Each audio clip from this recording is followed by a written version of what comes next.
2012 оны 4-р сарын 1-ний өдөр Өмнөд Солонгосын Кёнги Домужийн Сүв хот. Пайлдайл дүүргийн жидон хороолол нь олон давхар жижиг орон сууц хуучин байшингуудтай хүмүүс тайван амьдралаа үргэлжлүүлдэг энгийн газар байсан. Оройн 10 цаг өнгөрөх үед хүмүүсийн хөл хөдөлгөөн намжиж ихэнх айлуудын гэрэл унтарч эхэлдэг. Хідэн жижиг дэлгүүр хаалгаа хааж хүмүүс ажил тарсны дараа гэртээ харсан цаг. Гэхдээ тэр шөнө энэ дөрөвт болсон зүйл удахгүй Солонгос даяар хамгийн их яригдсан гэмт хэргийн нэг болж хувирсан. Тэр орой 28 настай Ара гэх эмэгтэй ажлаасаа таран гэртээ харж байв. Тэр гар утасны эд анги үйлдвэрлэдэг үйлдвэрт ажилладаг энгийн ажилтан байсан. Өдөржин ажилласны дараа шөнө орой гэртээ харих зам нь үргэлж адилхан. Ажлын байрнаас гараад автобуснаас бууж хідэн гудамж алхаад түрээсийн байрныхаа орчинд ирдэг. Тэр өдөр бас тийм л байсан. Оройн харанхуй аль хэдийн нүмерсэн байсан ч энэ бүсэд хүмүүс орой алхаж явах нь хэвийн зүйл. Гудамжны гэрэл лассан зарим дэлгүүр хаагдаж амжаагүй байсан. Гэхдээ тэр үед нэгэн хүн аль хэдийн харанхуй гудамжинд хэн нэгнийг хүлээж байлаа. Хожим мөрдөн байцаалтаар тогтоогдсноор 42 настай Уу Вончун хэмээхэр тухайн орчинд хэсэг хугацаанд тэнэвчилж явсан байна. Тэр хятадаас гаралтай Солонгос үндэстэн Солонгост ажиллаж амьдарч байсан хүн байв. Энэ хүн тэр орой ямар ч зориггүй архиуж явсан мэт харагдсан ч нэг зүйл тодорхой болсон. Тэр гудамжинд ганцаараа алхаж яваа хэн нэгэн гарч ирэхийг хүлээж байсан гэж. Оройн 10 цаг орчинд тэр цахилгаан шонгийн оролцоо зогсож байхад ажлаасаа харж явсан Ара тэр гудамжинд орж ирсэн байна. Эмэгтэйтэй мөргөлдөх шахам зөрсөн мөчийг ашиглан тэр гинэт тайрч эмэгтэй хүчээр чирж эхлэв. Энэ бүх зүйл хэдхэн секундын дотор болсон. Гудамжинд тэр үед хинч байсангүй. Хэргийн газар нь олон давхар байшингуудын дунд байрладаг нарийн гудамж байсан тул гаднаас нь харахад бараг юу ч анзаарагдахгүй. Уу Вончун тэр эмэгтэйг ойролцоох олон айлтай жижиг орон сууц руу чирч оруулжээ. Энэ нь Уу Вончуны амьдарч байсан байр байж гэртээ ороосныхаа дараа тэр эмэгтэйг скотчоор боож амыг нь таглав. Хожим тэр өөрийн мэдүүлэхдээ 2 удаа хүчирхийлэхийг оролцсон гэж хэлсэн. Гэвч эмэгтэй эсэргүүцсэн тул бүтэлгүй болсон гэж мэдүүлжээ. Чухамдаа энэ үеэр болсон нэг зүйл хожим бүх хэргийг өөрөөр эргүүлэх шалтгаан болсон юм.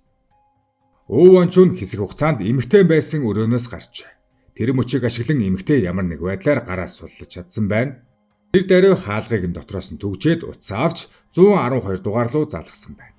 Энэ дуудлага бол хожим Солонгос даяар олон хүнийг цочроосон яриа болсон юм. Бүсгүй утсаар тайван ярихыг хичээж байсан ч дуу найцаар дүүрэн байж тэр танихгүй хүн өөрийг нь хүчирхийлэх гэж байгааг хэлж хаалгаа түгжээд түр хугацаанд нуугдж буйгаа тайлбарласан. Мөн өөрийн байршлыг аль болох тодорхой хэлхийг оролдов. Жидон баг сургуулийн орчим Моткойл тоглоомын талбай руу явдаг замын ойролцоо гэдгийг хүртэл хэлсэн байдаг. Гэхдээ дуудлагын төв сууж байсан цагдаа нөхцөл байдлын ноцтойг тэр даруй ойлгоогүй. Тэр дахин байршлыг асууж яг хаана байгааг тодруулахыг шаардсан. Хохирогч аль болох хурдан тайлбарлахыг оролдож байсан ч тэр үед гинэт өөр чимээ сонсогдлоо. Хаалгыг хүчээр нээх гэж оролдож байгаа дуу дараа нь хаалга эвдэрч онгойсон чимээ. Үүний дараа утасны цанаас эмэгтэй хүний айсан хоолой сонсогдож эхлэв. Тэр уучлаарай гэж хэлж амийг нь өршөөхийг гуйж байсан байна. Дараа нь харин хашгирах дуу гарсан. Тэр туслаач гэж дахин орилж байлаа. Энэ дуудлага тухайн үед ойролцоох цагдаанаат шууд дамжуулагдсан. Гэвч яг хаанаас ирж байгааг тодорхой тогтоох боломж байгаагүй. Тэр үед Солонгос дуудлагын байршлыг автоматар тогтоох систем цагдаад байгаагүй. Иймээс оператор хохирогчийн хэлсэн мэдээлэлд найтахаас өөр аргагүй байж. Дуудлага хэдхэн секундын дотор тасарсан гэж анх мэдээлэгдэв. Гэвч бодит байдал дээр утас нэлээд удаан нээлттэй байсан нь дараа нь ил болсон байдаг. Утас унсан байж магадгүй, эсвэл хохирогч дахин ярьж чадаагүй байж ч магадгүй. Гэхдээ дуудлагын бичлэгт хашгирах дуу тодорхой сонсогдсоор байсан гэж. Энэ мөчид цагдаанаар дуудлагын дагуу хайлт эхлүүлсэн боловч яг аль байшинд гэмт хэрэг болж байгааг мэдэх боломжгүй байв. Жидон хороолол нь олон жижиг гудамж адилхан харагдах байшингуудтай газар байсан. Хэдхэн үгээр өгсөн байршлыг ашиглан яг зөв байшин олох амаргүй байлаа. Энэ хорон дотор юу болсон бэ гэдг нь мөрдөн байцаалтын дараа тодорхой болсон. Энэ хугацаанд Уу Вончун эмэгтэйг хүчтэй зохиж дараа нь боож алсан байна. Шөнө өнгөрөх тусам хэрэг улам аимшигтай болж байв. Мөрдөн байцаалтаар тогтоогдсноор тэр эмэгтэйг алсны дараа хэрэгээ нуухын тулд биеийг хэсэгчлэн тасалж эхэлсэн байна. Шөнө донд өнгөрсөн хойно цагдаа ойролцоох байрнуудын гадаа эргүүл хийж эхэлсэн. Гэхдээ тэд айлуудын хаалга тогшхоос зайлсхийж байж. Хүмүүсийг унтаж байхад нь сэрээхэн тохиромжгүй гэж үзсэн тул өөр аргаар шалгахыг оролдож эхэлсэн. Зарим нь байшингийн хаалганы дэргэд очиж чимээ сонсох гэж оролдсон. Зарим нь цонхны дэрэг зогсож дотор хүн байгаа эсхийг мэдхийг хичээсэн. Гэхдээ ямар ч тодорхой үр дүн гараагүй. Харин шөнө өнгөрч өглөө болоход л байдал өөрчлөгдөж эхэлв. 2012 оны 4-р сарын 2-ны өглөө Жидон хорооллын нэгэн оршин суугч цагдаад хандсан байна. Тэр орой хажуу айлаас нь маргалдж байгаа мэт дуу сонсогдсон гэж хэлсэн байна. Эхэндээ дуудлага өгсөн хүн гэр бүлийн маргаан гэж бодсон тул анхаараагүй. Харин өглөө цагдаа нар ойр орчимд нь хайлт хийж байгааг хараад энэ мэдээллийг өгсөн байдаг. Тиймээс цагдаа нар тухайн айлыг шалгахаар очив. Гэхдээ уг байрны хаалга дотроос түгжээтэй байв. Гэвч хэсэг хугацааны дараа хаалга нэгдсэн бөгөөд дотор нь өв ончун байлаа. Тэр үед цагдаа нар анхандаа түүнээс энгийн асуулт асууж эхлэв. Гэвч удалгүй доторх орчин тэдний анхаарлыг татжээ. Байшингийн дотор талд цусны улмар байсан бөгөөд угаалгын өрөөний орчимд сэжигтэй зүйлс харагдав. Цагдаа нар илүү нарийн шалгалт хийхэд дотор нь тасалж хэсэгжилсэн хүний цогцос байгааг илрүүлжээ.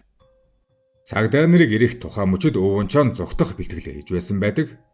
Цогцсыг чимдан болон гэлгарууданд дийж өөр газар хаяхаар бэлдэж байв. Гэхдээ цагдаа нар түүнийг яг тэр үед нь баривчилжээ. Байшингаас олдсон зүйлс мөрдөн байцаагчдыг цочирдуулав. Хохирогчийн биеийг олон удаа буюу 280 хэсэг болгон тасалсан байлаа. Зарим хэсгийг нь ууданд хийсэн, зарим нь угаалгын өрөөний ойролцоо байж. Энэ бүхнийг харахад хэрэг шүн дунд эхэлж өглөө хүртэл үргэлжилсэн нь ойлгомжтой болов. Өвөнчун баривчлагдсныхаа дараа цагдаагийн хилдэст хүргэгдсэн. Анхны байцаалтын үеэр тэр эхэндээ тодорхой зүйл хэлээгүй. Гэвч байшингаас олдсон нотлох баримтууд хангалттай байлаа. Удалгүй тэр хэргийн талаар мэдүүлэг өгч эхэллээ. Танихгүй эмэгтэй намайг гудамжин зогсож байхад тоолгүй ирээд мөрөгч гисэн. Надаас ууршилт гуйгаагүй. Тийм болохоор бид маргалдаад дараа нь ийм зүйл болчихсон гэжээ. Гэхдээ мөрдөн байцаалт явцад энэ мэдүүлгийн зарим хэсэг худлаа болох нь илэрсэн. Хожим CCTV бичлэгүүдийг шалгахад тэр эмэгтэйг урьдчилан ажиглаж байсан нь тодорхой болжээ. Баривчилгаа хэдхэн цагийн дотор хэвлэл мэдээллийн анхаарлыг татав. Сувон хотод болсон энэ хэрэг удалгүй улс даяар тархсан. Гэхдээ энэ хэрэг зөвхөн аимшигтай аллах байснараа бус өөр нэг шалтгаанаар улам их шуугиан дэгдэв. Хохирогч эмэгтэй амиа алдахаас өмнө 112 дугаар руу дуудлага өгсөн байсан нь олон нийтэд ил болов. Хүмүүсийн анхаарал зөвхөн алуурчин биш харин цагдаагийн хариу арга хэмжээнд төвлөрч эхэлв. Анхны мэдээлэлээр цагдаа нар дуудлагын яриа ердөө 1 минут 20 секунд үргэлжилсэн гэж мэдгдсэн. Тэдний тайлбарлаж угаар хохирогч хаалгаа түгжээд дуудлага өгсөн боловч удалгүй гэмт итгээд хаалгыг эвдэн орж дуудлага тасарсан гэж тайлбарласан. Энэ мэдээлэл эхэндээ хэвлэл мэдээллээр түгж олон хүн энэ тайлбарыг үнэн гэж ойлгов. Гэвч хэд хоногийн дараа бодит байдал өөр байсан нь илэрчээ. 90 сурвалжлах сэтгүүлчид болон мөрдөн шалгах байгууллагууд дуудлагын бичлэгийг шалгахад яриа нийтдээ 7 минут 36 секунд үргэлжилсэн нь тогтоогдсон. Өөрөөр хэлбэл гэмт итгээд хаалгыг нээж орж ирсний дараа ч утас тасраагүй гэж. Хохирогчийн ойрлох дуу амиа гуйж байгаа үгс дотор болж байсан тэмцэл утсаар тодорхой сонсогдож байсан нь дараа нь ил болов. Бичлэгт эхэндээ эмэгтэй өөрийн байршлыг тайлбарлахыг оролдож байгааг сонсож болно.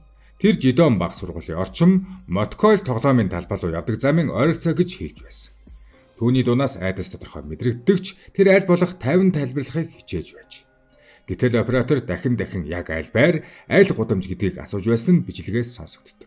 Хожим энэ бичлэгийг сонссон олон хүн маш хүчтэй сэтгэл хөдлөлд автсан байдаг. Зарим хэсгийг олон нийтэд бүрэн тараагаагүй ч сэтгэл сэрдгэлгэм дуу чимээнүүд олон нийтэд тарчээ.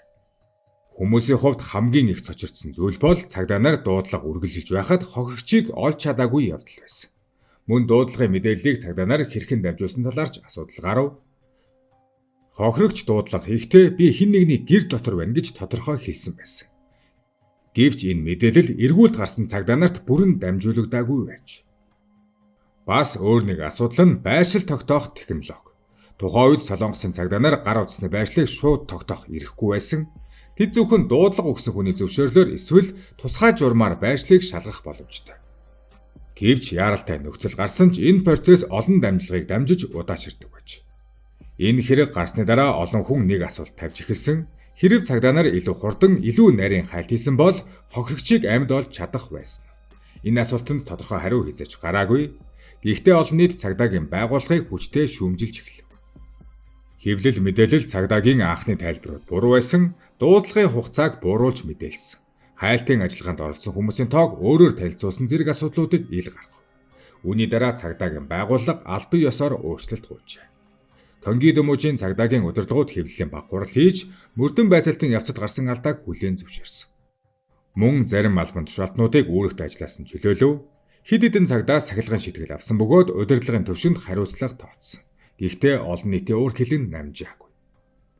Солонгос даяар энэ хэрэг аюулгүй байдлын талаар том хэлэлцүүлэг өрнүүлсэн. Олон ч эмэгтэйчүүд шөнөөрөө ганцаараа явхаа болжээ.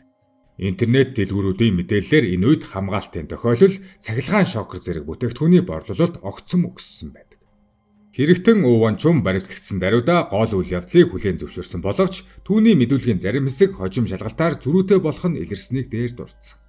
Тэр ихэндээ гудамжинд санан сүргүй мөргөлдснөөс болж маргаан үүссэн гэж хэлсэн. Гэвч хэргийн газрын орчинд байрлах камерын бичлэгийг шалгахад өөр зүйл харагдсан. Энэ хаалга нь гинэд гарсан биш, харин боломж хайж байсан байж магадгүй гэсэн дүгнэлтэнд хүргэсэн. Уванчун 1970 онд Хэддийн жилийн мужийн Ямбан төрсөн бөгөөд хэрэг гарах үед 42 настай байв.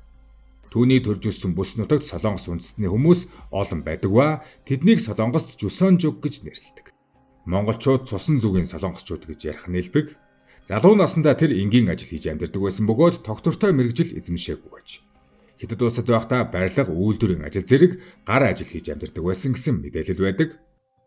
Хожим илүү өндөр орлого олох зорилгоор өмнөд Солонгост ирсэн. Тэр Сувон хотын Пальдал дүүргийн Жидон хороололд байрлах хуучин олон айлын жижиг байр түрээслэн амьдарч, барилгын туслах, үйлдвэрийн төр ажиллаж, жижиг гар ажлуудыг хийж амьдардаг байсан. Гэхдээ ажлын байраа байнга сольдог, тогтмол орлогогүй байсан гэж мөрдөн байцаалтын материалд дурдгдсан байдаг. Хөршүүдийн ярьснаа тэр бусадтай бараг харилцдаггүй, ихэнхдээ ганцаараа байдаг хүн байж. Түүнийг тайван боловч дууцгойтой, хаяа орой согтуу байдалтай гэртээ ирдэг гэж зарим хөршин дурссан байдаг. Гэхдээ өмнө нь ноцтой гэмтрэгт холбогдсон талаар тодорхой мэдээлэл байгаагүй. Гадаад ажилчин хүний хувьд тогтвортой нийгмийн орчин, гэр бүл, тогтсон ажил байхгүй байсан нь түүний амьдралд нөлөөлсөн байж магадгүй гэж зарим шинжээчид үздэг. Хэргийн материалыг прокурорын байгууллага хүлээн авч тусгай мөрдөн шалгах баг байгуулсан. 2012 оны 6 дугаар сарын шүүх хурал дээр прокурорын тал гэмт хэрэгтэнд цаазын ял оноохыг хүссэн. Анхан шатны шүүх энэ саналыг ихэнх хэсгээр нь хүлээн зөвшөөрөв. 2012 оны 6 дугаар сарын 15-нд Сувон хотын шүүх Уванчунд цаазын ял оноолоо. Мөн шүүх түүний хувийн мэдээллийг олон нийтэд ил болгох шийдвэр гаргаж 30 жилийн хугацаанд цахим хяналтын төхөөрөмж зүүх шийдвэр гаргав. Энэхүү шийдвэр гарсны дараа олон хүн хэргийн ноцтой байдлыг харгалзан зөв шийдвэр гэж үзсэн. Гэвч хэрэг үүгээр дууссангүй. Гэмт этгээд давж заалдах өргөдөл гаргажээ. Давж заалдах шатны шүүх хурал 2012 оны 10 дугаар сард болсон. Энэ шатанд шүүх анхан шатны шийдвэрийг дахин нэгтэлж үзэв. Давж заалдах шатны шүүх хэргийн үйлдэл маш харгас гэдгийг хүлээн зөвшөөрсөн боловч анхан шатны шүүхийн зарим дүгнэлтэнд тодорхой нотлоход дутуу гэж үзэв. Тухайлбал цогцыг задаасан нь эд эрхтэн зарах эсвэл бусад зорилгоор хийсэн гэсэн анхны таамгийг батлах тодорхой нотолгоо олдоогүй гэж дүгнэв. Иймээс давж заалдах шатны шүүх цаазын ялыг хит хатуу шийдвэр гэж үзэж ялыг өөрчлөв. Тэд Уванчунд бүх насаар нь хорих ял оноож. Энэ шийдвэрийн дараа хэрэг дахин дээд шүүхэд хүргэгдсэн. 2013 оны 1-р сарын 16-нд дээд шүүх давж заалдах шатны шийдвэрийг хэвээр үлдээж бүх насаар нь хорих ялыг эцэслэн баталсан. Энэ ялч олон хүний дургуутслыг хүргэсэн юм. Гэхдээ энэ хэрэг зөвхөн нэг гэмт хэрэгтэнд ял оноосноор дууссангүй. Сувон хотод болсон явдал Солонгосын хууль тогтоомжинд бодит өөрчлөлт хийх шалтгаан болсон юм. Хамгийн их яригдсан асуудал нь цагдаагийн дуудлагын байршил тогтоох систем байлаа. Хэргийн үед цагдаа нар гар утсан байршлыг шууд тогтоох эрхгүй байсан. Тэд зөвхөн дуудлага өгсөн хүний зөвшөөрлөөр эсвэл урт процессын дараа байршлыг тодорхойлох боломжтой байсан. Энэ хэрэг гарсны дараа парламент яралтай хэлэлцүүлэг хийжээ. Хүмүүсийн амь насанд аюултай нөхцөлд байршлыг шууд тогтоох эрхийг цагдаад байх ёстой гэсэн байр суурь давмгаалж эхлэв. Үүний үр дүнд 2012 оны 5 дугаар сард 112 байршил тогтоох тухай хууль батлагдав. Энэхүү хуулиар яралтай дуудлагын үед цагдаа нар хүмүүсийн гар утасны байршлыг автоматар тодорхойлох эрхтэй болжээ. Хууль батлагдсны дараа 6 сарын бэлтгэл хийж 2012 оны 11-р сарын 14-нд албан ёсоор хэрэгжиж эхэлжээ.